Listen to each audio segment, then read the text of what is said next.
welcome back to Spect. Today we'll be looking at how to make some simple scatter terrain, specifically tank traps. We have scissors, brush, cardboard and high density foam sponges. They have sandpaper on the outside. They don't have to, it doesn't make any difference. The usual suspects from previous videos, including our flocking and sand. We have some water, a sponge, just basically it's a sponge from our containers from last time, just to dab in the paints. Our paints, we're just going simple black and white and some white glue.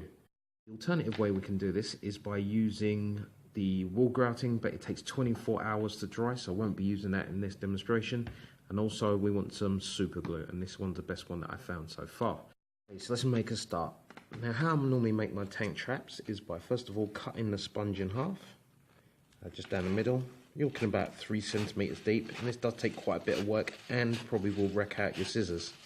So just take your time, and it should be straightforward. Okay. Next, just taper it at an angle, as you see here. It doesn't have to be perfect.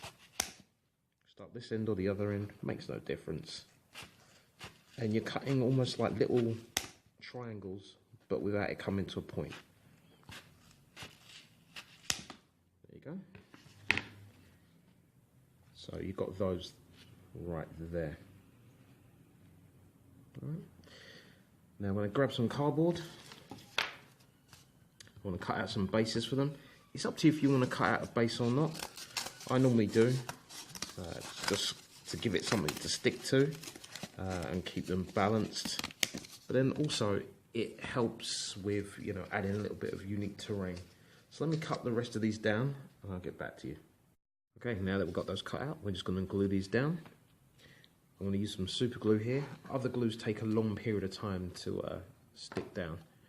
So we're just going to use these. Pick your flat edge, add a little bit of glue. Yes, I know the nozzle got filled in. I left the glue on its side. It's my fault. You know how it is. So we're just going to glue those onto the base.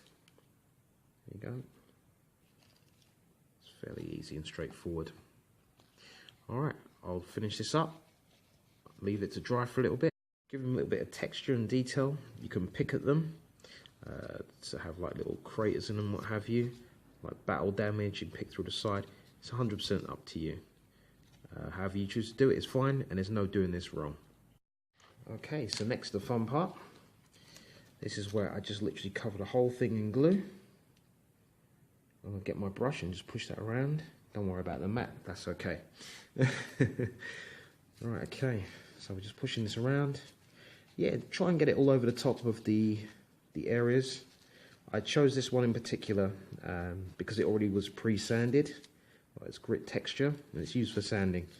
If you're just doing this on any sponge, it wouldn't be a problem. You just cover the whole thing anyway. The sponge does absorb quite a bit of this, but it makes no difference.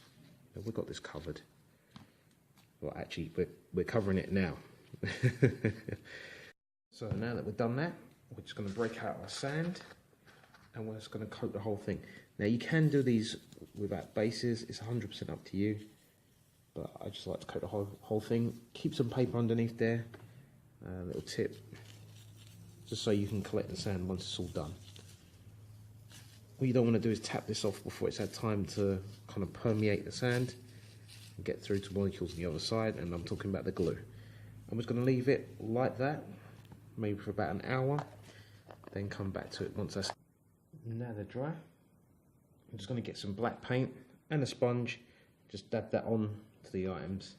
We're going to stick mainly to the concrete or the block-like sections.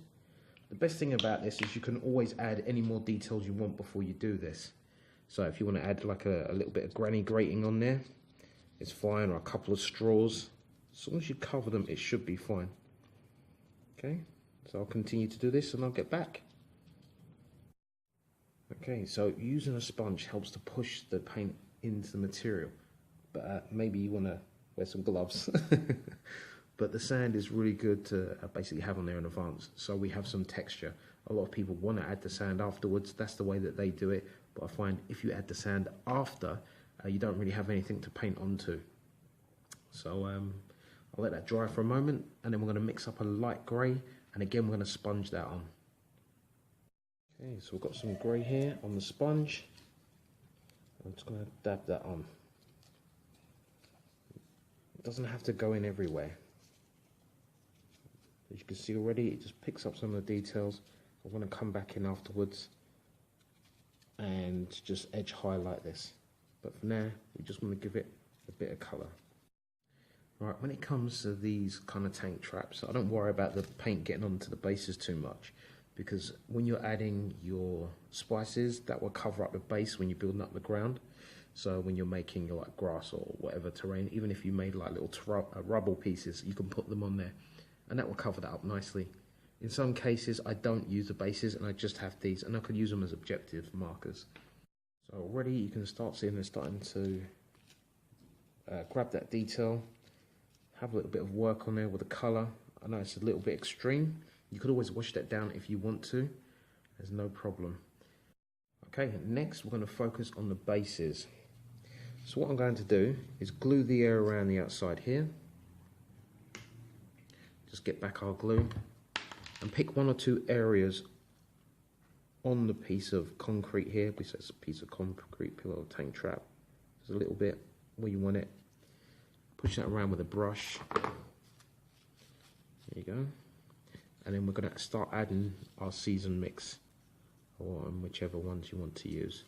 Okay, we're back in with our season mix. And we're just going to add that around the edges.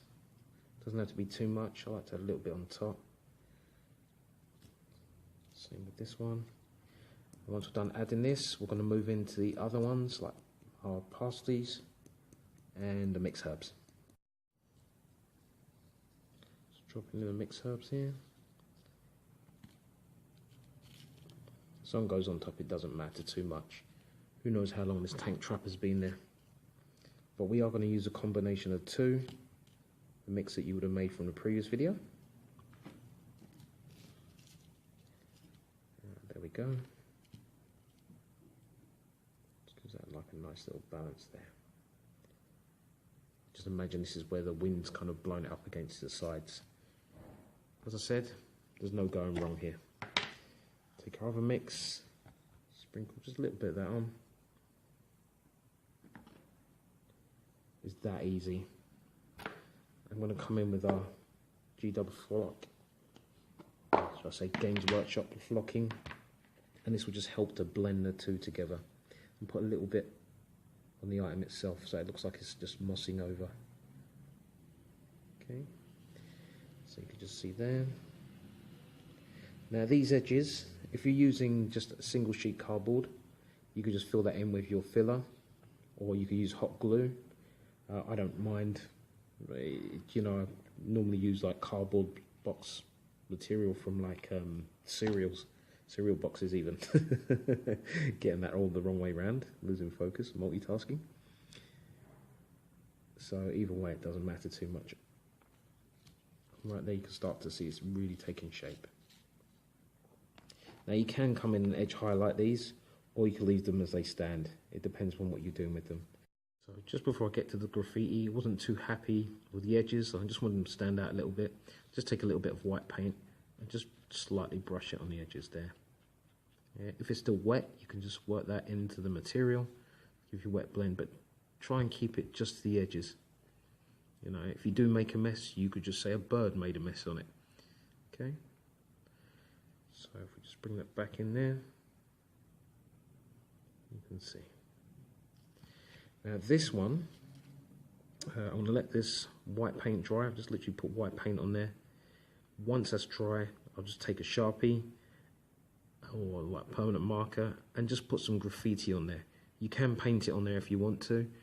If you check the 2D to 3D terrain video, you'll see how I've added like little posters and graffiti on there.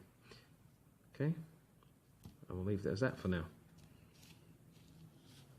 Okay, so I didn't like the way that the bases looked on the cardboard, so I took them off and just mounted them onto this simple cardboard. Yeah, so you can do that as I made mention earlier. Once this dries, I'm going to cut these out and I'll add the graffiti to the white spot. You can see here that I've used a Sharpie just to kind of point a number, and we'll use this to outline that number there. So you can use these as objective markers. See quite clearly there, that will be suitable. Okay, I'll do that. I'll show you the final results alongside some models. As you can see, they fit in quite well with models for comparative sides. Even hide behind them.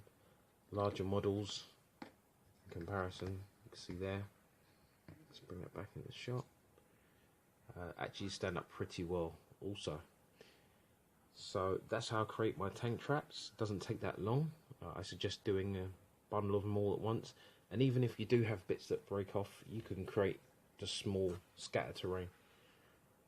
So tell me if you've got any other ideas or suggestions on how to do these, or make them any quicker, or make them slightly different.